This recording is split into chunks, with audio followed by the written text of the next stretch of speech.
सांगतो ते तुम्ही ऐकावे कानी, आमुचे नाचनी नाचू नका, जोवरिया तुम्हा मागिलांची आस, तोवरी उदास होऊ नका.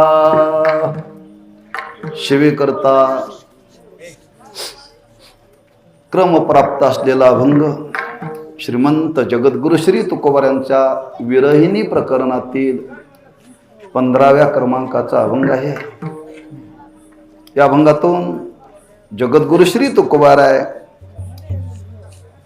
एक रूपकाच्या माध्यमातून भक्तीचं महात्म्य समाजाच्या समोर प्रगट करतायत,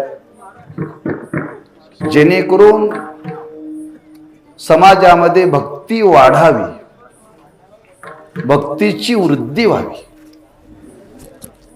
आणि ती भक्तीची वृद्धी होण्याकरता भक्तीचं महात्म्य समाजाच्या समोर प्रगट केलं पाहिजे.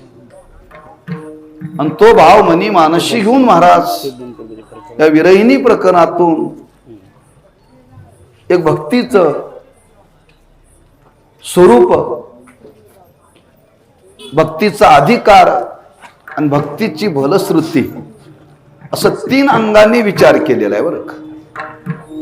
भक्तीचं स्वरूप, भक्तीचा अधिकार आणि भक्तीची फलश्रुती.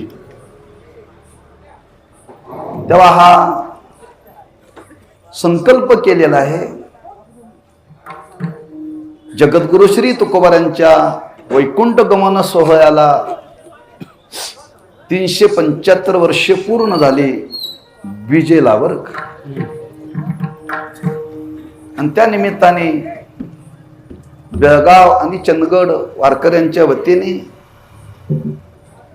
संकल्प केला की तुकोबारांच्या अभंग चिंतनाचं काहीतरी समाजाला वाटप करावं, ते समाजापर्यंत पोचवावं. विरहिणी प्रकरण आहे. विरहिणी म्हणजे एक स्त्री भगवंताच्या भक्ती सुखाला लाचावलेली आहे. आणि भक्ती सुखाला लाचावल्यानंतर आता भगवंताची प्राप्ती झाली. भगवंताची प्राप्ती झाल्यानंतर भगवंताच्या प्राप्तीतून पुन्हा विरह झाला, वियोग झाला. प्राप्तीनंतर भगवंताचा वियोग झाल्यानंतर जी अवस्था, त्या अवस्थेला विरह ना विरहिणी म्हणतात. त्याचे 3 भाव आहेत: पूर्व राग, मिलन राग आणि विरह राग.